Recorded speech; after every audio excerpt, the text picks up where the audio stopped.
Regresar a la guerra contra el narco no es opción. No es opción, porque ya probó eso México y llevó a una situación de violencia mayor. Por eso insisto en la justicia y trabajamos todos los días para ello. Bien, ahí acabamos de escuchar esas polémicas declaraciones de la presidenta mexicana Claudia Sheinbaum, donde se desmarca totalmente y dice de que no van a perseguir, no van a combatir al narco. Yo tengo una máxima y es esta. El Estado que no lucha por eliminar, en este caso, a los narcos, es porque ese gobierno está a favor de los narcos. O es más, ese gobierno es parte de esa organización. Porque, lógicamente, nadie puede luchar contra sí mismo. Y yo creo que eso es lo que le pasa al partido de Morena y al partido y a la presidenta Claudia Sheinbaum. Quisiera solidarizarme, quiero aprovechar este espacio para solidarizarme, en primer lugar, con la familia de Carlos Manzo, alcalde de Uruapan, y toda su familia, al que doy pues mi más sincero pésame y rezamos por el alma de Carlos Manzo. En segundo lugar, pues por todos los ciudadanos de México que están indignados por esta muerte, trágica muerte del alcalde de Uruapan, que era muy querido, ¿verdad? Y hoy quiero hacer una lectura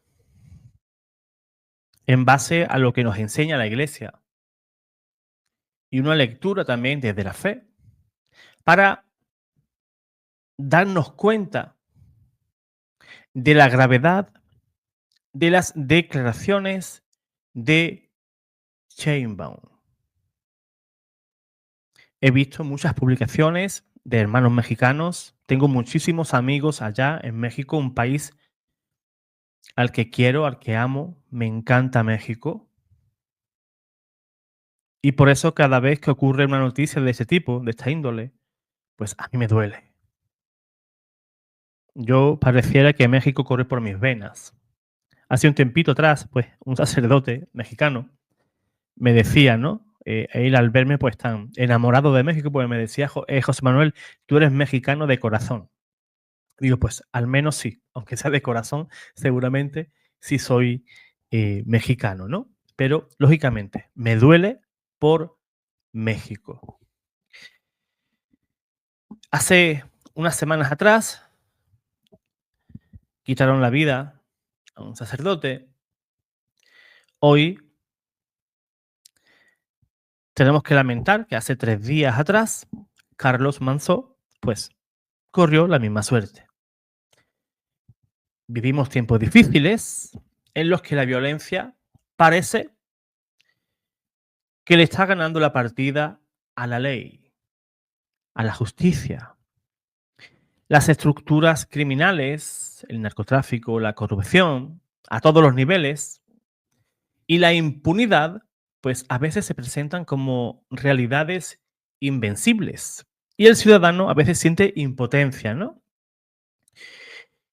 Y hay quienes desde posiciones de autoridad, como es el caso de la presidenta mexicana, adoptan una actitud neutral y yo diría que cierta indiferencia ante el mal. Pero el cristiano, formado por la luz del Evangelio y la sabiduría de la Iglesia, que es lo que queremos ver hoy, no puede callar cuando la vida humana es despreciada, cuando el pecado se institucionaliza y cuando los gobernantes, en este caso los gobernantes mexicanos, la presidenta a la cabeza y el partido Morena le secunda, pues eluden su deber moral de proteger a los inocentes, a los ciudadanos a los cuales ellos se deben, y esos son los mismos ciudadanos que votaron en las elecciones para que ellos estuvieran hoy en el poder. Pues bien, la Sagrada Escritura es muy clara y nos enseña que la autoridad civil es un ministerio de Dios, pero al servicio del bien. San Pablo lo escribe fantásticamente. Romanos capítulo 13, versículos del 1 al 4. No hay autoridad que no venga de Dios, y las que existen han sido establecidas por Dios, fíjense, para castigar al que obra mal y premiar al que obra bien. O sea, cuando un Estado o una autoridad renuncia a su deber, porque es su deber, cuando una autoridad renuncia a su deber de combatir el mal, por miedo, por conveniencia o por falta o falsa, mejor dicho, misericordia. Entonces deja de ser imagen de Dios y se convierte en cómplice del desorden moral.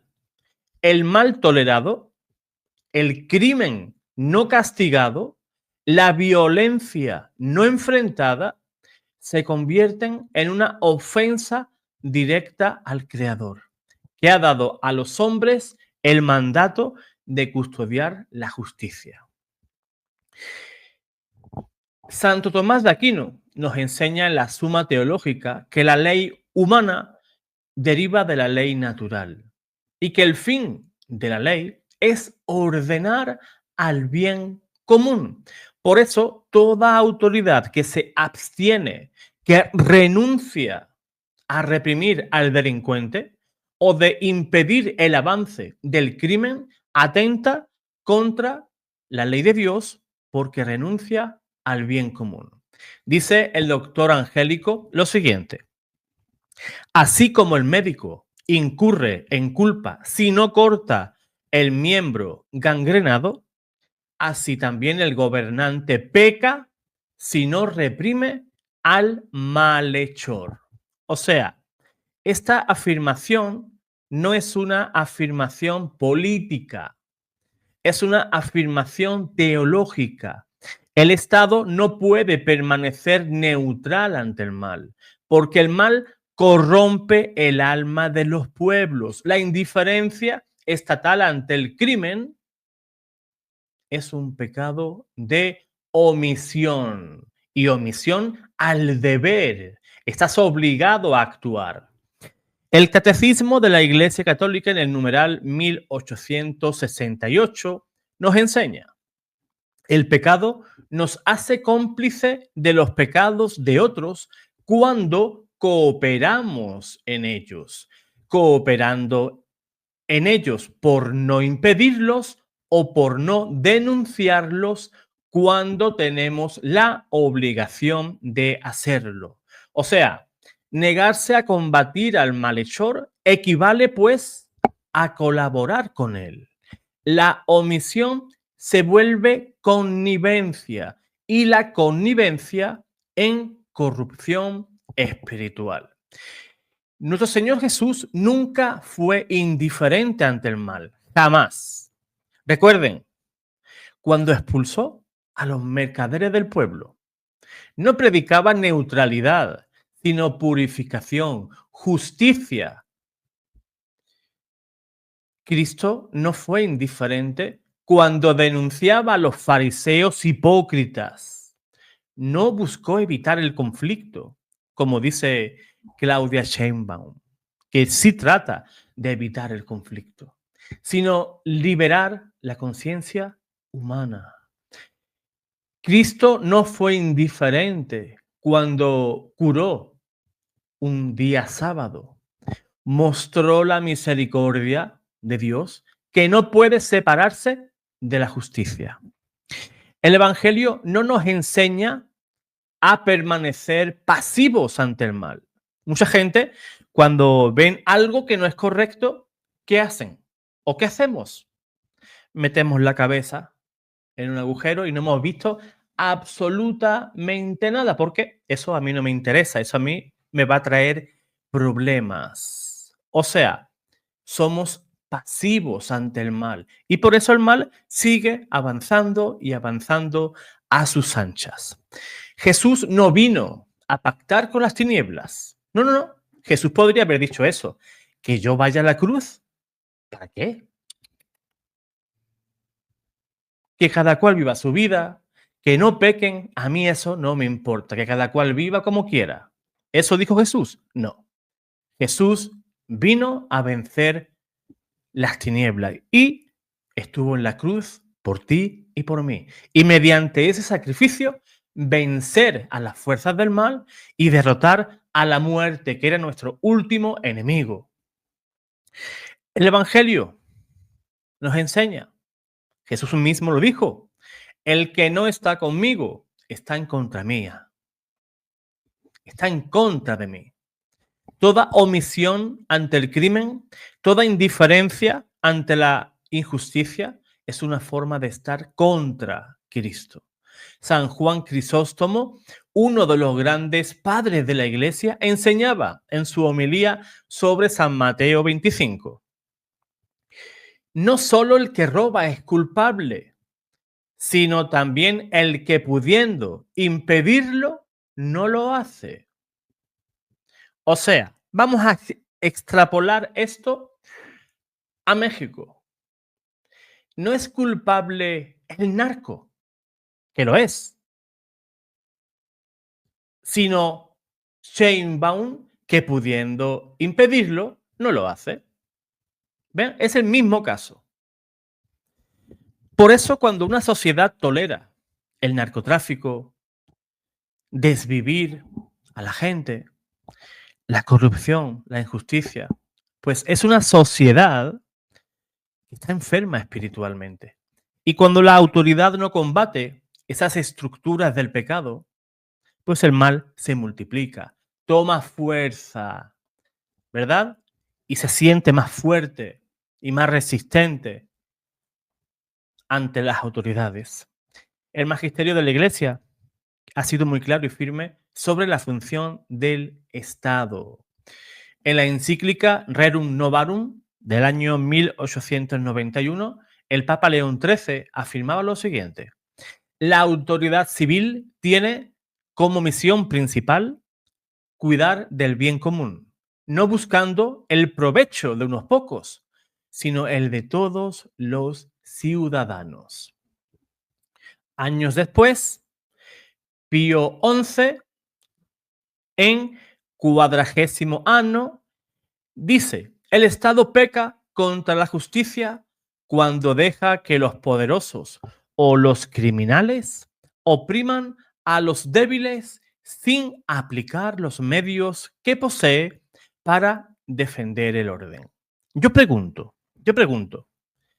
¿quién tiene todas las herramientas? ¿Quién tiene todo el poder en un país para luchar contra eso? Lógicamente el Estado. Los cuerpos, fuerzas de seguridad, policía, ¿verdad? Ejército,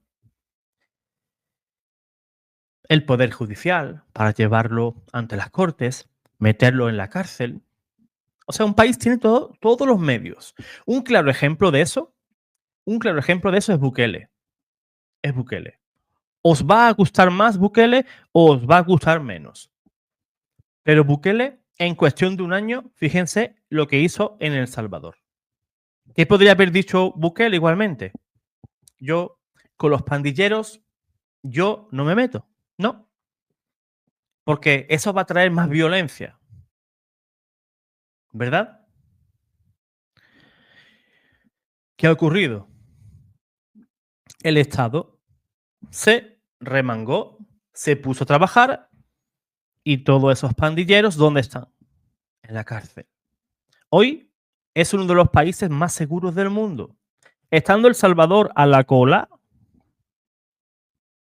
hoy está por encima de incluso países como Suiza. Suiza, que es uno de los países más seguros del mundo, pues El Salvador ya está por encima de Suiza. Fíjense qué cambio tan brutal. Pero el Estado se puso a trabajar y toda esa gente que aterrorizaba al pueblo, ¿qué hacían estas pandillas? Iban a los comercios, les decían que les tenían que pagar una cuota porque si no se le pagaba, pues lógicamente lo iban a pasar muy mal.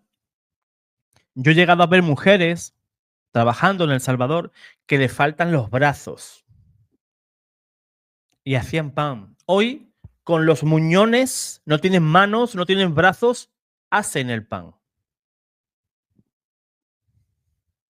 Porque esos sinvergüenzas que hoy están en la cárcel y que hoy son y piden mucha misericordia para ellos, pero que en su día no tuvieron para la gente.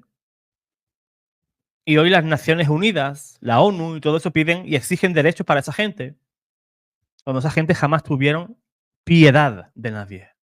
Jamás tuvieron piedad de nadie. Yo no digo que esas personas no tienen derecho, que sí las tienen. Sí los tienen.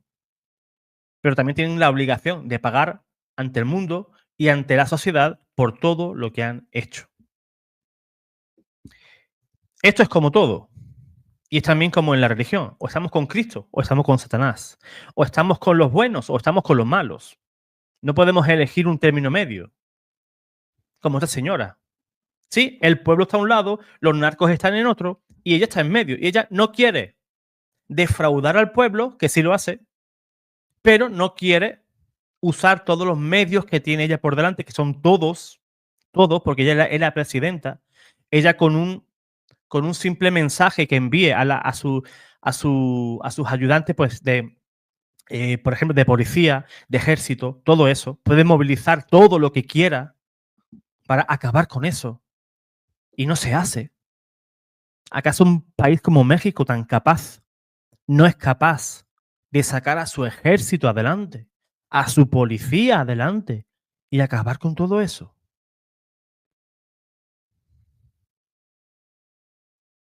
¿O vamos a esperar que sigan muriendo inocentes para no enfadar a los que desviven a la gente? Para que acampen a sus anchas. México, me dueles. México, me dueles.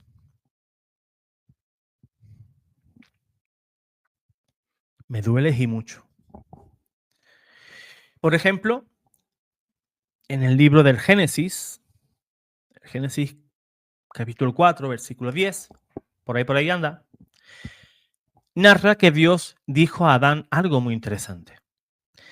La voz de la sangre de tu hermano, o sea, de los inocentes, clama a mí desde la tierra. O sea, hoy la sangre de miles de inocentes, niños, madres, campesinos, policías honestos, claman, y también Carlos Manso, esa sangre inocente que ha caído al suelo, clama también desde la tierra mexicana y de toda Latinoamérica a Dios. Cada muerte impune es un grito que sube al cielo, es un clamor que sube al cielo y se presenta ante el trono de Dios. Y cada autoridad que mira hacia otro lado se convierte en el eco de Caín. Caín, que decía: ¿acaso soy yo el guardián de mi hermano? Sí. Todo gobernante es guardián de su pueblo. Todo cristiano es guardián de su hermano.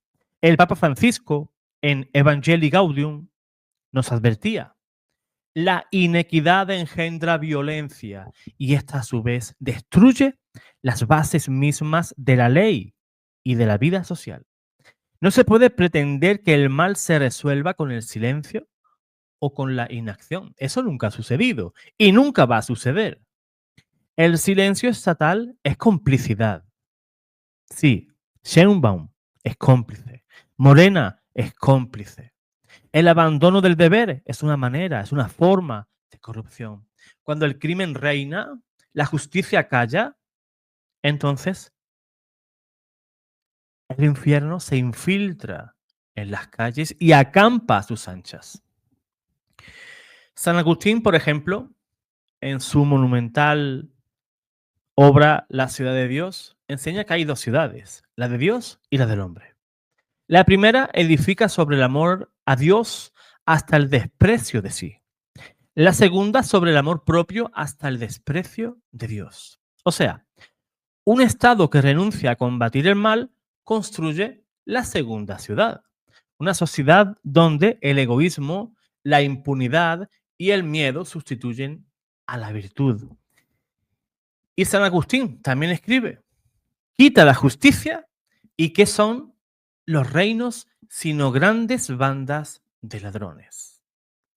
Cuando el Estado no aplica la justicia, se transforma en una estructura vacía, donde el crimen se convierte en norma y el bien en excepción. Una nación sin justicia no es libre. Es además esclava del pecado. No solamente los gobernantes tienen la responsabilidad, también los fieles, también tú, hermano mexicano, tienes la responsabilidad. Porque cuando llega la hora de votar, ¿a quienes votamos? A los malos, a los que nos van a maltratar. Ese partido político de Morena no está allí porque se le ocurrió y se colocó solo, sino que el pueblo mexicano lo eligió libremente. Santiago Apóstol nos recuerda, el que sabe hacer el bien y no lo hace, comete pecado. O sea, el pecado de omisión, ¿qué es? Pecado. Por eso la indiferencia del ciudadano también ante la injusticia social es también pecado. La Iglesia nos llama a la acción, oración, formación, denuncia, muy importante, y también tener una caridad activa. El Papa Benedicto XVI en Caritas in Veritate enseña que la caridad sin verdad se convierte en sentimentalismo. La verdad sin caridad en juicio implacable. Porque el cristiano, movido por la verdad del Evangelio, debe denunciar el mal, no por odio, sino por amor al prójimo.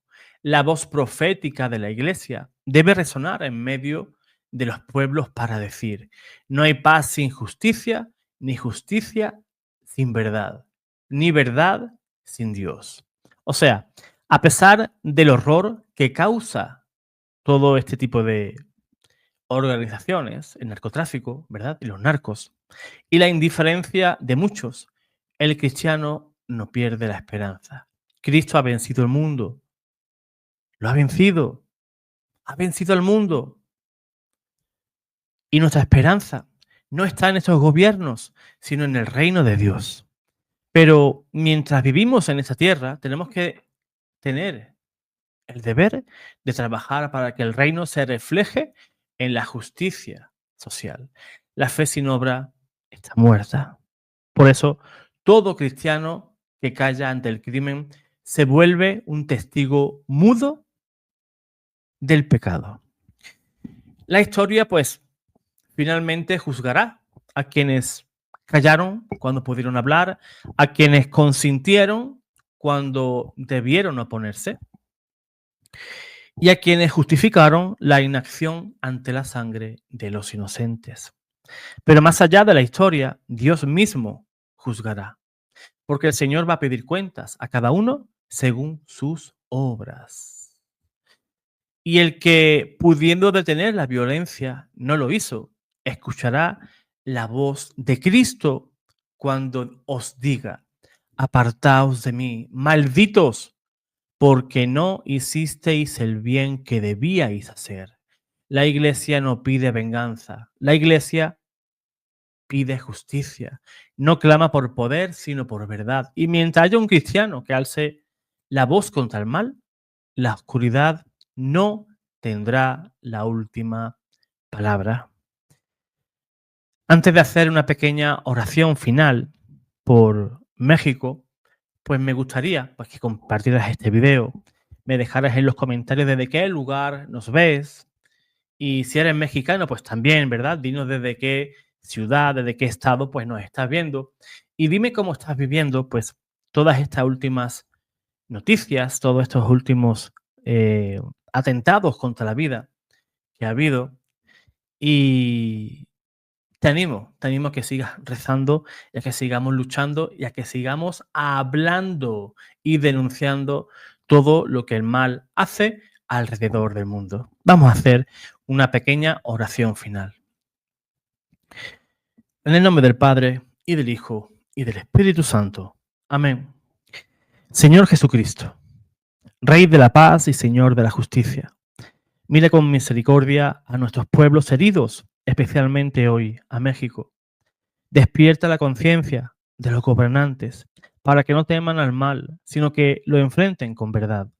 Fortalece a quienes luchan por la vida, consuela a los que lloran por la violencia y haz de nosotros instrumentos de tu reino. Amén.